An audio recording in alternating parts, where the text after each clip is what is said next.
Black hoodie سے منہ چھپائے وہ اپنے فلیٹ سے نکلا اور لفٹ سے نکل کر سر جھکا کر وہ اس بلڈنگ کی حدود سے باہر نکل آیا۔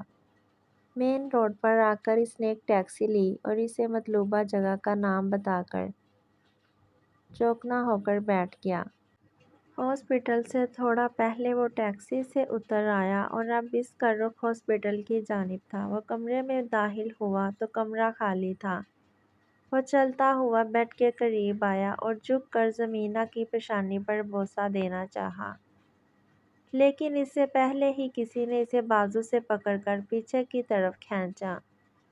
وہ اس ابتدا کے لیے تیار نہیں تھا، اس لیے اس کے ساتھ ہی کھینچتا چلا گیا، لیکن جلد ہی اس نے خود کو سنبھال لیا اور پیچھے موجود شخصیت کے ہاتھ کو پکڑ کر ایک جھٹکا دے کر سامنے کیا۔ تو زینب کو دیکھ کر حیران رہ گیا۔ دوسری طرف وہ بھی اسے دیکھ کر پریشان ہو گئی۔ سوری، میں نے سوچا نہ جانے کون ہے اور شاید انہیں کوئی نقصان پہنچانے والا ہے۔ اس کی بات پر زرگام نے اس بات میں سر ہلایا اور نرمی سے اس کا ہاتھ چھوڑ دیا۔ وہ وضو کر کے واش روم سے نکلی تھی۔ اس کے چہرے پر پانی کے قطرے موتیوں کی طرح اس کے چہرے سے پھسل پھسل کر نیچے گر رہے تھے اور اس نے ہمیشہ کی طرح بلیک چادر لپیٹ رکھی تھی۔ اس کی نظریں اپنے چہرے پر جمے دیکھ کر وہ کنفیوز ہی ہو گئی اور اس کی سائڈ سے نکل کر ایک سائڈ پر رکھے بینچ پر جا کر بیٹھ گئی، جبکہ زرگام سر جھٹک کر بیرونی دروازے کی طرف مڑ گیا۔ وہ تھوڑی دیر کے بعد واپس لوٹا تو اس کے ساتھ دو ڈاکٹرز بھی تھے۔ ڈاکٹرز زمینہ کا معائنہ کرنے لگے جبکہ وہ زینب کے برابر آ کر بینچ پر بیٹھ گیا۔ اس کا کندھا زینب کے کندھے کے ساتھ ہوا تو خود میں سمٹ گئی اور غیر ارادی طور پر اس کے اپنے درمیان تھوڑا سا فاصلہ قائم کر دی۔ زرگام علی خان کی نظریں سامنے تھیں، لیکن پھر بھی اس نے اس کا چوکنا اور پھر فاصلہ قائم کرنا اس کی آنکھوں سے چھپا نہیں رہ سکا تھا۔ اس کے چہرے پر ناگوار سے تاثرات پھیل گئے اور وہ بینچ سے اٹھ کر سامنے موجود ونڈو میں کھڑے ہو کر باہر دیکھنے لگا۔ زینب نے اس کی طرف نظر اٹھا کر دیکھا جو ایک ہاتھ ونڈو پر رکھے جبکہ دوسرا ہاتھ پاکٹ میں رکھے پوری دل جمی سے باہر دیکھ رہا تھا۔ بلیک ہوڈی پہنے، ہلکی ہلکی داڑھی، صاف رنگت، پیشانی پر پھیلے بال جنہیں وہ تھوڑی دیر کے بعد ہاتھوں سے پیچھے کرتا تھا، لیکن وہ پھر سے اس کی پیشانی کو چھونے کی خواہش میں واپس آگے آ جاتے۔ زینب نے اپنے دل کی غیر ہوتی حالت پر نظریں جھکا لیں، لیکن دل پھر سے اسے دیکھنے کے لیے باضد تھا۔ اب کی بار اس نے نظریں اٹھائی تو وہ تیز نظروں سے اسے ہی دیکھ رہا تھا۔ وہ جی جان سے کانپ گئی، جیسے اس کی چوری پکڑی گئی۔ تبھی ایک ڈاکٹر اس کے پاس آیا۔ سردار صاحب مبارک ہو، آپ کی بہن کی کنڈیشن بہت حوصلہ افزا ہے، ہمیں امید ہے کہ وہ جلد ہی ٹھیک ہو جائیں گی۔ اور ڈاکٹرز کی بات سن کر اس کے چہرے پر خوشی کی ایک لہر دوڑ گئی۔ ڈاکٹرز کے جانے کے بعد وہ زمینہ کے پاس آیا۔ ابھیا، آپ نے سنا؟ ڈاکٹرز کیا کہہ رہے ہیں؟ آپ ٹھیک ہیں؟ بس اب جلدی سے اٹھ جائیں، پھر میں آپ کو حویلی لے کے چلوں گا۔ ہم اپنے گھر چلیں گے، امّو جان کے پاس چلیں گے۔ زمینہ سب سن رہی تھی۔ وہ اس سے پوچھنا چاہتی تھی، صرف امّو جان کے پاس کیوں؟ کیا بابا جان مجھے قصوروار سمجھتے ہیں؟ وہ کمرے میں موجود اس لڑکی کو بھی دیکھنا چاہتی تھی جس کا لمس وہ محسوس کر رہی تھی۔ اس خاموش کمرے میں جس کی سسکیاں گونجتی تھیں، بے بسی سے اس کے آنسو نکل آئے جنہیں ہمیشہ کی طرح زرگام علی خان نے پوروں پر چن لیا۔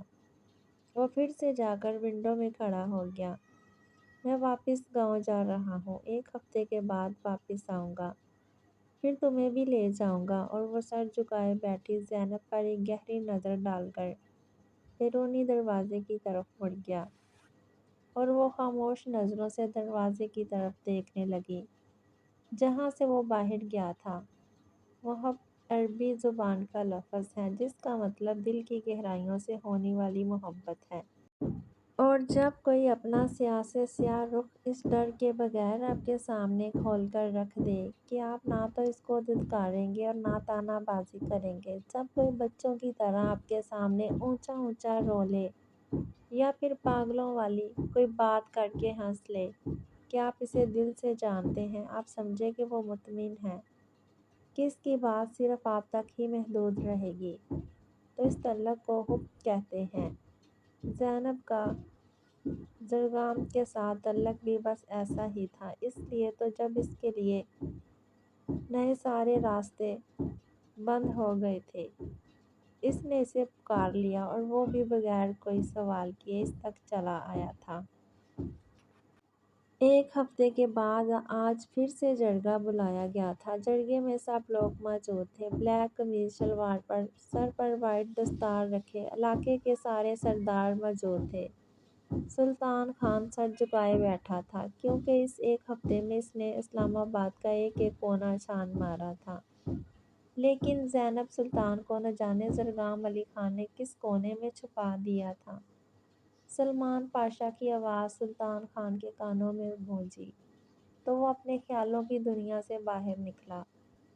جناب سردار علی، میری بیٹی زینب کو یہ شخص زرگام علی خان پہلے ہی اغوا کر کے نہ جانے کہاں چھپا دیا ہے۔ زرگام علی خان ٹانگ پر ٹانگ رکھے اطمینان سے بیٹھا رہا۔ سلمان پاشا زرگام کی طرف مڑے، سردار زرگام علی خان، کیا سلطان خان نے آپ پر جو الزام لگا دیا ہے وہ درست ہے؟ زرگام علی خان نے اس بات میں سر ہلایا۔ وہ چیئر سے تھوڑا آگے ہو کر بیٹھا۔ جی وہ میرے پاس ہی ہے، لیکن میں نے اسے اغوا نہیں کیا ہے، وہ اپنی مرضی سے میرے پاس آئی ہے۔ اگر ایسا ہے تو اسے جرگے کے سامنے پیش کرو، سلطان خان للکار کر بولے۔ اس کے لیے اسے یہاں آنے کی ضرورت نہیں ہے، یہ ہے اس کا ونڈو پیغام۔ اس نے موبائل سردار علی کے آگے کرتے ہوئے کہا۔ وہ بھی جرگے میں پیش ہو جائے گی، لیکن اس سے پہلے اس کی جان کی امان چاہیے۔ مجھے ڈر ہے کہ سلطان خان اس کی جان لینے کے در پہ ہیں، اور ہاں انہوں نے اس کا زبردستی نکاح کروانے کی کوشش بھی کی ہے۔ سلطان خان تم اتنے گر گئے ہو؟ جی نہیں سردار اعلیٰ، یہ لڑکا مجھ پر الزام لگا رہا ہے، لیکن صرف یہ لڑکا نہیں کہہ رہا، تمہاری بیٹی بھی یہ کہہ رہی ہے۔ سلطان خان کے کندھے ڈھلک گئے، وہ کسی ہارے ہوئے جواری کی طرح اپنی جگہ پر بیٹھ گئے۔ سلطان خان تمہیں وارننگ دی جا رہی ہے، اگر آگے سے کچھ ایسا ہوا تو آپ کو اس کی سزا ملے گی۔ زرگام علی خان اپنے کپڑے جھاڑتا ہوا اٹھ کر کھڑا ہو گیا اور چلتا ہوا سلطان خان کے سامنے آ کر کھڑا ہوا۔ سلطان خان، مجھے تمہاری بیٹی کی جان کی امان نہیں چاہیے تھی، وہ تو تمہارا خون ہے، اگر مرتی ہے تو مر جائے، میں تو تمہیں یہاں تک اس لیے لایا ہوں کہ اب جرگے میں وہ شامل ہوگی تو میری بیوی کی حیثیت سے، اور جب تم میری بیوی کا خون کرو گے تو پھر خون بہا میں کیا اپنی جان دو گے یا پھر اپنی دوسری شادی شدہ بیٹی فائقہ سلطان؟ اور اس کی باتیں سن کر سلطان خان کے ماتھے پر پسینے کے قطرے نمودار ہوئے تھے۔ زرگام نے ٹشو اس کی طرف بڑھایا تھا اور بڑی شان سے اپنی گاڑی میں جا بیٹھا۔ آج اس کی طبیعت بہت خراب ہو رہی تھی، اس کا وجود شل ہو رہا تھا، اسے آرام کی ضرورت تھی، لیکن ہاسپٹل کے اس کمرے میں اس کے آرام کے لیے ایک بینچ ہی تھا۔ وہ ڈاکٹر سے دوائی لے کر تھکے تھکے قدموں سے روم میں داخل ہوئی۔ دروازہ کھولتے ہی سامنے کھڑے شخص کو دیکھ کر ایک پل کے لیے ٹھٹک کر رک گئی۔ السلام علیکم کہہ کر وہ اندر داخل ہوئی۔ 4 قدموں کا فاصلہ طے کر کے اس کی سانس پھولنے لگی تھی۔ وہ جا کر بینچ پر بیٹھ گئی، لیکن اسے لگ رہا تھا اس کا جسم ٹوٹ رہا ہے۔ میں تمہیں لینے آیا ہوں، چلیں۔ اس نے مشکل سے نظر اٹھا کر اسے دیکھا، لیکن وہ اس کی طرف متوجہ نہیں تھا۔ جی چلیں۔ اس کی آواز میں لڑکھڑاہٹ تھی۔ زرگام علی خان نے زینب کے پاس رکھا اپنا کوٹ اٹھا کر بازو میں ڈالا اور گاڑی کی چابی لے کر ایک بار زمینہ کے پاس اس کے سر پر ہاتھ رکھتا ہوا بیرونی دروازے کی طرف مڑ گیا۔ زینب تب تک اپنا بیگ نکال کر بینچ پر رکھ چکی تھی، جسے باہر نکالتے ہوئے زرگام علی خان نے لے کر باہر نکلا تھا۔ وہ کانپتے وجود کے ساتھ اس کے پیچھے چل دی، لیکن گاڑی تک پہنچتے پہنچتے وہ ہانپ گئی۔ وہ فرنٹ ڈور کھولے اس کے انتظار میں کھڑا تھا۔ زینب نے شدت سے خدا سے دعا کی کہ بس وہ ایک بار گاڑی کی سیٹ تک پہنچ جائے، لیکن ہر گھڑی قبولیت کی نہیں ہوتی۔ وہ گاڑی سے تقریباً 1 انچ کے فاصلے پر تھی جب اس کی آنکھوں کے آگے اندھیرا چھا گیا، لیکن آنکھیں بند ہونے سے پہلے اس نے زرگام علی خان کو تیزی سے اپنی طرف بڑھتے دیکھا تھا۔ اس نے جس وقت اسے تھاما تو اس کا جسم بھٹی کی طرح جل رہا تھا۔ اسے اپنی باہوں میں اٹھا کر اس نے گاڑی کی پچھلی سیٹ پر ڈالا اور اپنے فلیٹ میں لے آیا۔ اسے بیڈ پر لٹا کر اس پر بلینکٹ ڈال کر وہ اپنے پڑوس میں ہی موجود فخر صاحب کو بلا لایا، جو ایک ڈاکٹر تھے۔ اسے اس فلیٹ میں رہتے ہوئے تقریباً 3 سال ہو گئے تھے، اس لیے آس پاس کافی لوگوں سے اس کی جان پہچان تھی۔ انہوں نے چیک اپ کے بعد کچھ دوائیں لکھ کر دی۔ زرگام دیکھو، اسے بہت تیز بخار ہے، ٹھنڈے پانی کی پٹیاں رکھتے رہو اور کوشش کرو کہ یہ کچھ کھا لے۔ جی، اس نے اس بات میں سر ہلایا اور انہیں چھوڑنے ڈور تک آیا۔ چونکہ اب کافی دیر ہو چکی تھی، اس نے کال کر کے اماں جان کو اس کی خراب طبیعت کا بتایا اور ساتھ ہی آج واپس نہ آنے کے بارے میں بتایا۔ وہ جس وقت ہوش میں آئی، وہ اس کے قریب چیئر ڈالے اس کی پیشانی پر ٹھنڈی پٹیاں رکھ رہا تھا۔ زینب کو آنکھیں کھولتے دیکھ کر وہ اٹھ کھڑا ہوا اور باہر نکل گیا۔ زینب بالکل خاموشی سے پڑی رہی۔ وہ پہلے سے بہتر محسوس کر رہی تھی۔ 2 دن سے خالی پیٹ ہونے کی وجہ سے اس میں اٹھ کر بیٹھنے کی بھی سکت نہ تھی۔ کچھ ہی دیر کے بعد وہ دودھ اور بریڈ لے کر کمرے میں داخل ہوا اور سائڈ ٹیبل پر دونوں چیزیں رکھ کر وہ اس کے قریب آیا۔ اس کے اٹھنے میں مدد کے لیے زرگام نے اس کی طرف ہاتھ بڑھایا، جسے زینب نے تھام لیا۔ تھوڑی سی ہمت کر کے وہ اٹھ کر بیٹھ گئی اور دودھ کے چھوٹے چھوٹے سپ لینے لگی۔ وہ سامنے چیئر پر ٹانگ جمائے اس کی کارروائی کی ملاحظہ کر رہا تھا۔ آج پہلی بار زرگام علی خان نے اسے بغیر چادر کے دیکھا تھا۔ اس کی چادر گلے میں پڑی تھی۔ ڈارک براؤن بال گرنے کی وجہ سے کھل کر کندھوں پر بکھرے ہوئے تھے۔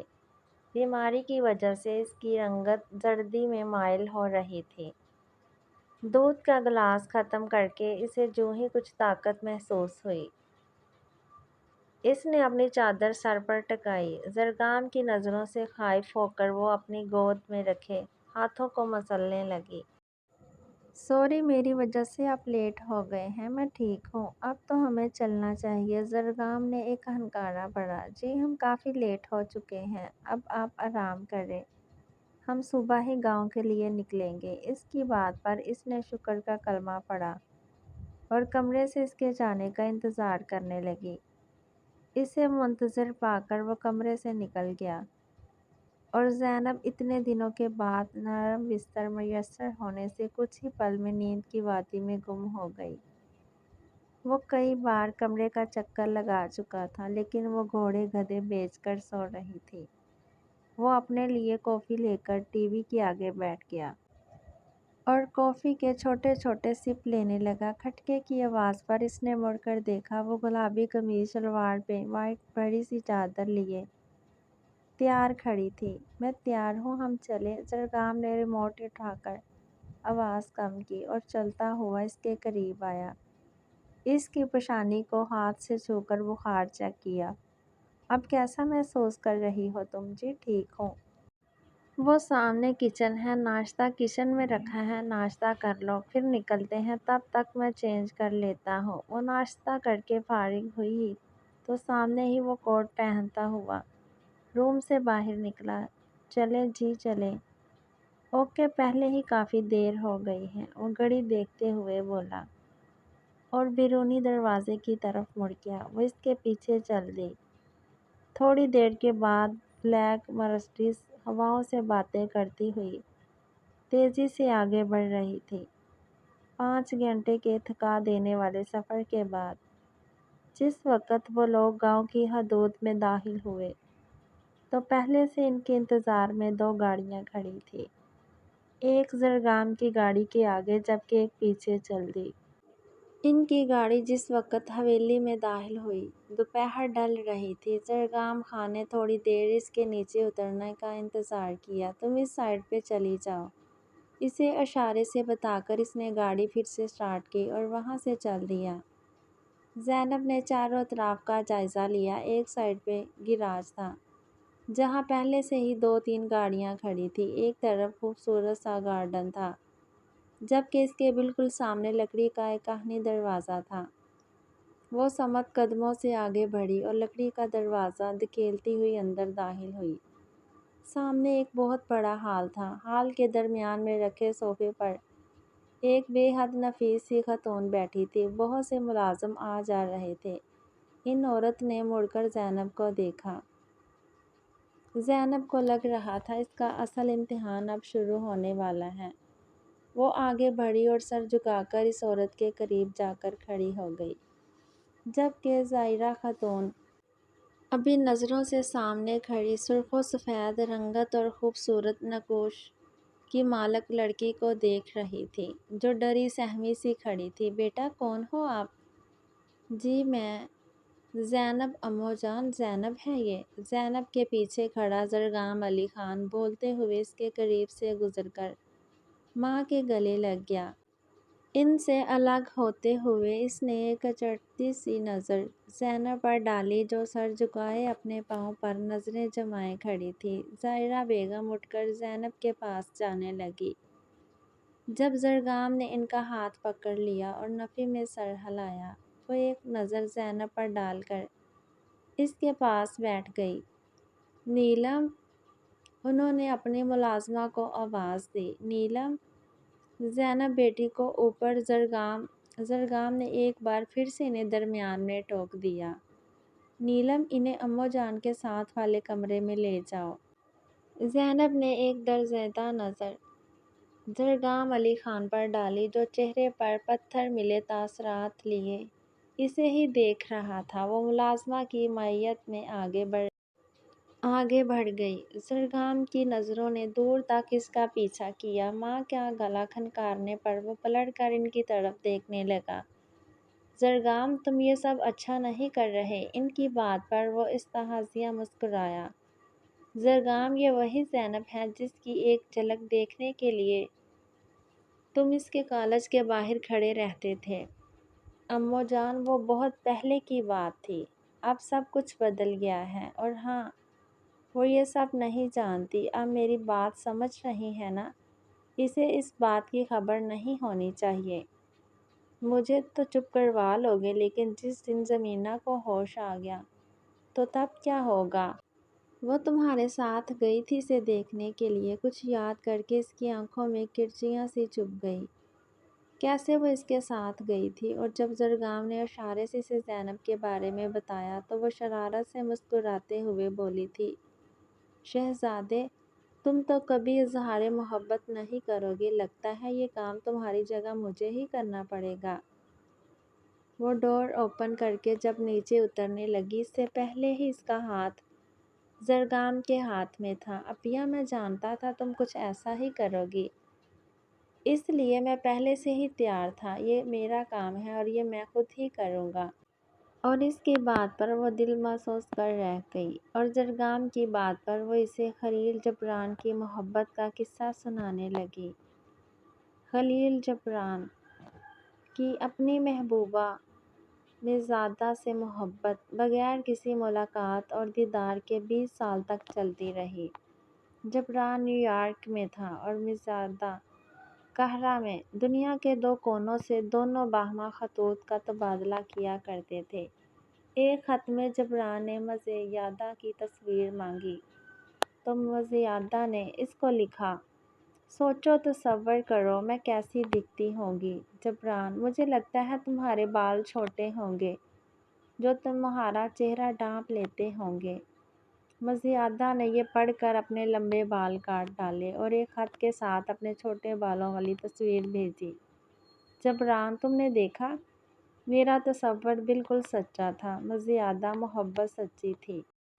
وہ زرگام کا مذاق اڑانے لگی۔ لگتا ہے تم بھی اس سے ایسی ہی محبت کرو گے۔ یار زرگام، 20 سال تک تم تو بوڑھے ہو چکے ہوگے۔ زرگام علی خان کی آنکھوں کے سامنے وہ منظر پوری جزئیات کے ساتھ لہرا گیا تھی تو وہ اٹھا اور زینب کے لیے مختصر کمرے کے باہر رک گیا۔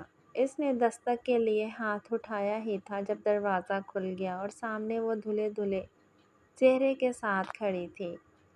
وہ سوالیہ نظروں سے زرگام کو دیکھنے لگی۔ یہ تمہاری میڈیسن ہے؟ میں ملازمہ کو کہتا ہوں تمہارا کھانا تمہارے کمرے میں پہنچا دے گی۔ کھانے کے بعد میڈیسن لے لینا۔ اتنے دنوں میں پہلی بار زرگام علی خان نے اس سے اتنی طویل گفتگو کی تھی جو 3 جملوں پر مشتمل تھی۔ محبت کے 2 ہی اصول ہوتے ہیں: جس سے محبت ہے اس کے لیے ساری حدیں پار کر جاؤ، اپنی ہستی مٹا دو اس کی چاہت میں، اور اگر وہ پھر بھی تمہارا نہ ہو سکے تو پھر مٹا دو محبت کو، دل سے خرچ کر نکال دو۔ وہ بھی ایسا ہی کرنا چاہتی تھی کیونکہ محبت اس کی ہو کے بھی اس کی نہیں تھی۔ لیکن محبت کو خرچ دینا ممکن نہیں ہوتا۔ اسے پتہ ہی نہیں چلا کب اس انچاہے رشتے میں جڑے وہ محبت کے اس مقام پر پہنچ آئی کہ جہاں سے واپسی ممکن نہیں تھی۔ زینب سلطان کو جس چیز نے سب سے زیادہ متاثر کیا تھا وہ تھی عورت کو عزت دینا، اور زرگام علی خان اپنے سے جڑی عورتوں کی بہت عزت کرتا تھا، اور زینب جس نے ہمیشہ اپنی ماں کو باپ کے ہاتھوں چھوٹی چھوٹی باتوں پر ذلیل ہوتے دیکھا تھا، اس کے لیے یہ سب کچھ بہت انوکھا اور دل فریب تھا، اور وہ اس کی اسیر ہوتی چلی گئی، اور اب وہ اس محبت کو دل سے نکالنا چاہتی تھی۔ اس کا خیال تھا کہ وہ خون بہانے آئی ایک لڑکی ہے اور یہ محبت اس کے لیے لا حاصل ہے، یہ جانے بغیر کہ آگ تو برابر لگی ہوئی دونوں طرف۔ وہ نہیں جانتی تھی کہ اس کے دل میں جو محبت کی کونپل پھوٹی ہے یہ اسی آگ کی آنچ ہے جو اس کے دل تک بھی پہنچی ہے۔ وہ چینج کر کے لیٹا تو چھم سے اس کا صبح والا روپ آنکھوں میں اتر آیا۔ گلابی کپڑوں پر سفید چادر سے خود کو چھپائے جس میں اس کی دودیا رنگت چمک رہی تھی، وہ جب سے اس کے قریب آئی تھی وہ اسے اپنے سحر میں جکڑ رہی تھی، اور زرگام علی خان اس کی طرف کھنچا چلا جا رہا تھا۔ اس کے باپ اور بہن پر بہت غصہ ہونے کے باوجود جب وہ سامنے آتی تھی تو اسے دیکھ کر اس کے اندر اس کی لاٹھی سی محبت کے علاوہ اور کوئی جذبہ باقی نہیں رہتا تھا۔ وہ صبح اٹھ کر معمول کے مطابق ظاہرہ خاتون کے کمرے میں آیا تو سامنے ہی بیڈ پر ان کے قریب زینب بیٹھی نظر آئی۔ زرگام کو دروازے میں آتا دیکھ کر اس نے پلکوں کی جھالر گرا دی۔ وہ چلتا ہوا زینب والی سائیڈ پہ آیا اور ماں کے آگے جھک گیا۔ جھکتے ہوئے اس کا کندھا زینب کے سر سے ٹکرایا۔ زرگام کو اپنے اتنے قریب دیکھ کر اس نے سانس روک لیا۔ اس کے کولون کی خوشبو اس کے حواسوں پر چھانے لگی۔ بلیک پینٹ پہ وائٹ کلر کی شرٹ پہنے وہ ہمیشہ کی طرح شاندار لگ رہا تھا۔ زینب نے ایک نظر میں اس کا تفصیلی جائزہ لے لیا۔ وہ ماں سے الگ ہوتا ہوا زینب کے قریب چیئر رکھ کر بیٹھ گیا۔ اس نے خود سفید رنگ کی چادر میں کچھ اس طرح سے چھپا رکھا تھا کہ وہ اندازہ نہیں کر سکا کہ اس نے کون سے کلر کے کپڑے پہنے ہوئے ہیں۔ وہ بھی اب وہاں سے بھاگنے کے لیے پر تولنے لگی۔ اسے کوئی بہانہ نہیں سوجھ رہا تھا۔ مجھے ایک کپ کافی چاہیے، میں لے کر آتی ہوں۔ وہ جھٹ سے کھڑی ہو گئی اور وائٹ کلر کا پاؤں کو چھوتا ہوا فراک جس پر وائٹ ہی موتی لگے تھے وہ بیڈ سے نیچے اتری اور وائٹ کلر کے خصے پاؤں میں پہنے تو زرگام علی خان کی نظر اس کے خصے میں مقید خوبصورت پاؤں میں ٹک گئی۔ وہ اس کی نظریں خود پر محسوس کرتی ہوئی ہڑبڑاہٹ میں آگے بڑھی اور اس کی چہر کے ساتھ اٹک کر اس کے اوپر ہی گرنے والی تھی۔ زرگام نے ایک ہاتھ اس کے بازو پر جبکہ دوسرا اس کی کمر کے گرد رکھ کر اسے گرنے سے بچایا۔ وہ شرم سے پانی پانی ہو گئی اور خود کو اس کی گرفت سے چھڑاتی ہوئی وہاں سے بھاگ کھڑی ہوئی۔ ظاہرہ خاتون کھلکھلا کر ہنس دی اور ان کی ہنسی میں زرگام علی خان کا قہقہ بھی شامل تھا۔ آج کتنے عرصے کے بعد وہ اس طرح سے خوش نظر آ رہا تھا۔ ظاہرہ خاتون نے اس پر نظریں جمائے اس کی خوشیوں کی دائمی ہونے کی دعا کی۔ زرگام علی خان اس وقت بیٹھک میں موجود تھا جہاں گاؤں کے چند معزز بزرگ موجود تھے۔ بیٹا، جب سردار صاحب زندہ تھے تو تب ہم نے انہیں بھی بتایا تھا کہ گاؤں میں پانی کا بہت مسئلہ ہے۔ انہوں نے وعدہ کیا تھا کہ وہ جلد سے جلد یہ مسئلہ حل کریں گے، لیکن اسی دوران ان کی موت واقع ہو گئی تو یہ معاملہ التوا کا شکار ہو گیا۔ اب جب کہ آپ نئے سردار بن گئے ہیں تو آپ اس مسئلے کا کوئی حل نکالیں۔ ہماری عورتیں کئی میل پیدل چل کر جاتی ہیں اور پانی بھر کر لاتی ہیں، لیکن وہ پانی ہماری ضرورت کے لیے ناکافی ہے۔ آپ لوگ بے فکر رہیں، میں جلد سے جلد کوئی حل نکالنے کی کوشش کرتا ہوں۔ میں اس کے لیے یونیسیف اور گورنمنٹ کے اہلکاروں سے بھی بات کرتا ہوں۔ انشاءاللہ جلد ہی کوئی حل نکل آئے گا۔ ہمیں آپ پر بھروسہ ہے، اس لیے ہم نے آپ کو اپنا سردار چنا ہے۔ اماں جان، مجھے اسلام آباد جانا پڑے گا کیونکہ یہاں رہ کر میں کچھ نہیں کر سکتا۔ وہاں میں اپنے تعلقات استعمال کر کے اس مسئلے کا کوئی حل نکالتا ہوں۔ ٹھیک ہے بیٹا، جیسے تم بہتر سمجھو۔ وہ اسلام آباد آیا تو بہت پر امید تھا، لیکن وقت گزرنے کے ساتھ اسے پتہ چلا کہ یہ کوئی اتنا آسان کام نہیں ہے۔ اس نے واٹر اینڈ ڈیولپمنٹ والوں سے مذاکرات کیے، لیکن وہ ناکام رہا۔ اس نے تجویز پیش کی تھی کہ اس کے گاؤں کے قریب ترین موجود دریا سے ایک چھوٹا ڈیم بنایا جائے اور اس ڈیم سے گھر گھر لوگوں کو پانی پہنچایا جائے گا، لیکن ان کا کہنا تھا کہ اول تو اتنا بڑا پروجیکٹ پارلیمنٹ اور سینٹ کی منظوری کے بغیر ممکن نہیں، اور اگر یہ منظور کر بھی لیا جائے تو اس کے لیے اچھی خاصی رقم چاہیے، جبکہ گورنمنٹ ابھی ایسا کوئی پروجیکٹ شروع کرنے کے قابل نہیں ہے۔ پھر یونیسیف کے تعاون سے اس نے ڈیم کا آدھا خرچہ خود اٹھانے کا فیصلہ کیا۔ مختلف ٹی وی شوز میں کئی دن تک ڈبیٹ جاری رہی۔